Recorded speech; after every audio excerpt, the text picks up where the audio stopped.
अलका सिंह। आज आपको लेकर आई हूँ इक्का ताजपुर ग्राम में, जहां पर हमारे साथ यहाँ के प्रधान प्रतिनिधि सुरजीत यादव जी हैं।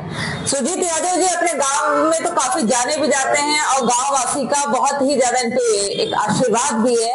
आइए जानते हैं कि इनका ये जो पहला कार्यकाल है, ये ऐसा कार्यकाल है जिसे ये गाँव वासी भी नहीं भूल पाएंगे। आइए इनसे जानते हैं कि इन्होंने गाँव के क्षेत्र में, विकास के क्षेत्र में क्या क्या कार्य किया। फिर तो सुरजीत जी, आपका हमारे चैनल बहुत बहुत स्वागत है। आपको भी बहुत बहुत धन्यवाद है कि आप जो है चल करके ग्राम पंचायत इक्का ताजपुर आए हैं जी। सबसे पहले आपकी पूरी टीम को मैं बधाई देना चाहूंगा, धन्यवाद देना चाहूंगा कि आप इक्का ताजपुर आए जी। धन्यवाद आपका भी। इक्का ताजपुर बहुत पिछड़ा ग्राम पंचायत है और शायद जिले का इतना पिछड़ा ग्राम पंचायत ना ही हो।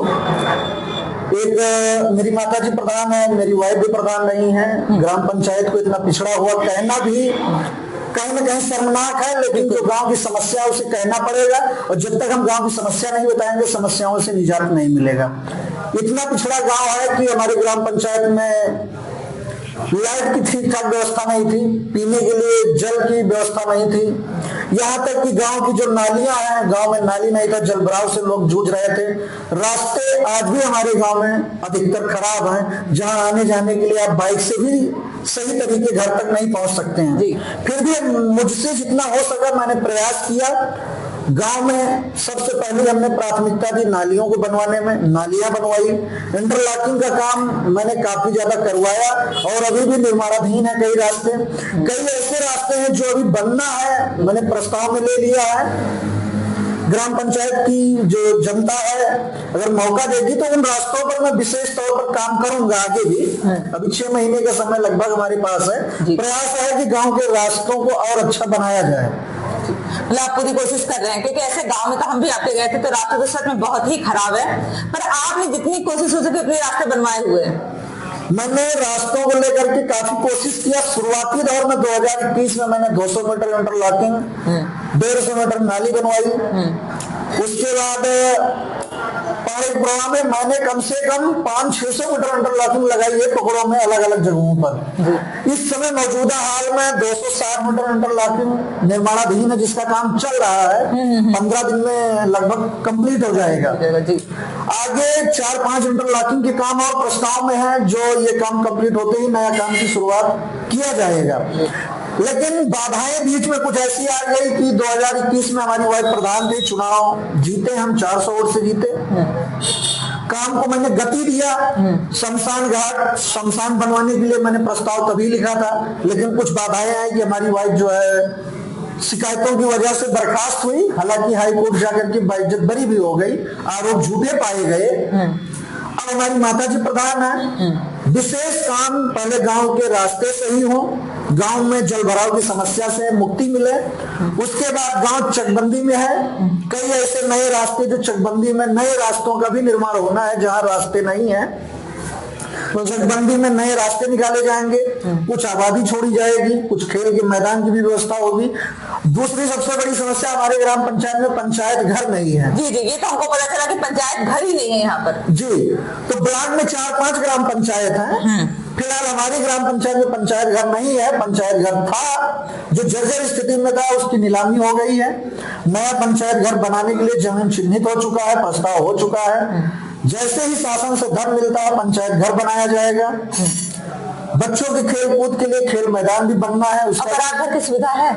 बारात घर हमारे यहाँ जर्जर हालात में है, उसका मरम्मत होना था, लेकिन मैंने बारात घर से ज्यादा प्राथमिकता जल भराव की समस्या को दिया। इसलिए हमने जो है वो धन नालियों में, इंटरलॉकिंग के काम में खर्च कर दिया। बारात घर की जो व्यवस्था होनी चाहिए थी, इसी मजबूरी की वजह से मैंने बारात घर का मरम्मत नहीं करवाया।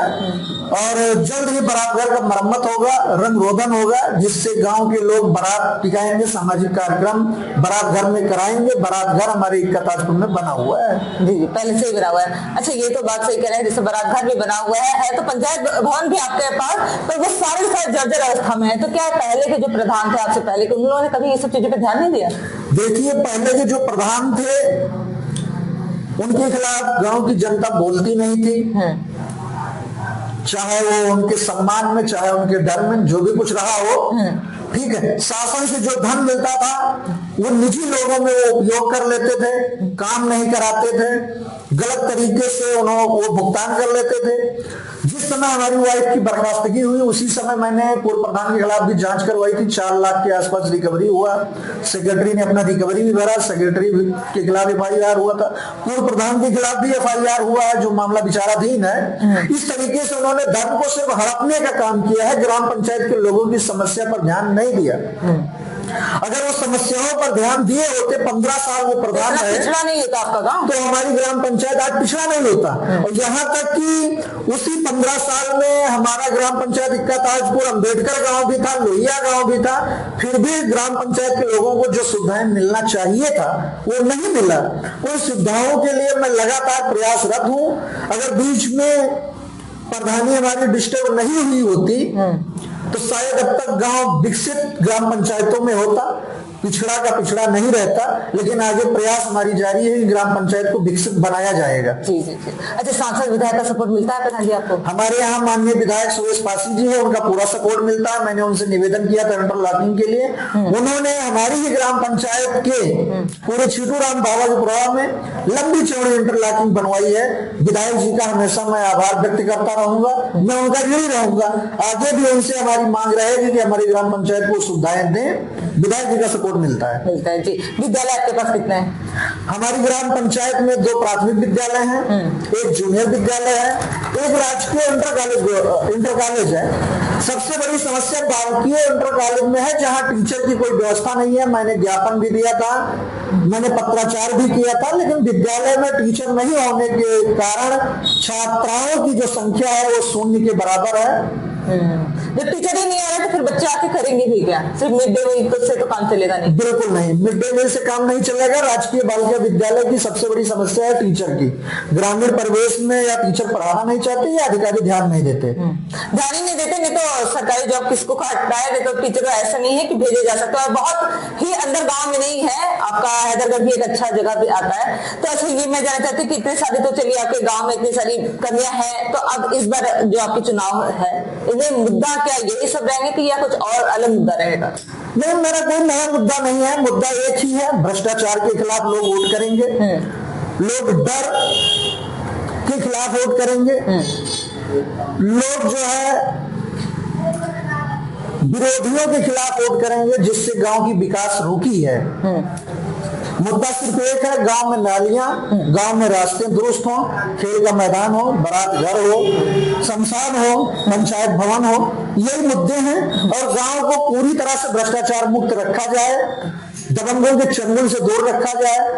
जो दबंग लोग हैं ग्राम पंचायत की जमीनों पर अवैध कब्जा कर रखे हैं, वो गरीब लोगों के लिए पट्टा हो, यही हमारा मुद्दा है। इसी पर काम होगा। जी। अब चुनाव करीब हो रह गया, तो कुछ कहना भी चाहेंगे अपनी जनता से? कुछ आपका संदेश उनके लिए? जनता के लिए सिर्फ एक ही संदेश है कि आप अपने काम में व्यस्त रहिए, आप अपने लिए विकास करते रहिए, और ग्राम पंचायत उन लोगों के हाथों में दीजिए जो ग्राम पंचायत में प्रधान बन करके दबंगई ना करें, बल्कि गांव के हर एक व्यक्ति की समस्याओं को सुने और समस्याओं का निदान कराए। ग्राम पंचायत को भ्रष्टाचार मुक्त रखे, ग्राम पंचायत में डर का माहौल ना हो, विरोधाभास ना हो, भाईचारा कायम रहे। बहुत बहुत धन्यवाद हमें समय देने के लिए। आपको भी बहुत बहुत धन्यवाद। जी, ये तो मतलब प्रधान प्रतिनिधि जिन्होंने बहुत सारे कार्य करवाए। खैर, उन्होंने ये जो कार्यकाल है उनका, उन्होंने काफी कुछ झेला भी है, काफी संघर्ष भी किया है, पर ये है कि जनता से जो वादे उन्होंने किए थे, जितना हो सका उससे पूरा किए हैं। कुछ काम अभी भी बचे हुए हैं, पर उनका कहना है उनके पास अभी 6 महीने का समय है। हो सकता है इस 6 महीने में भी वो कार्य पूरे हो जाए, पर देखना तो है आने वाले चुनाव में क्या होता है, जनता का क्या फैसला होता है। ऐसे न्यूज के लिए बने रहिए न्यूज के साथ, मैं बरखा सिंह।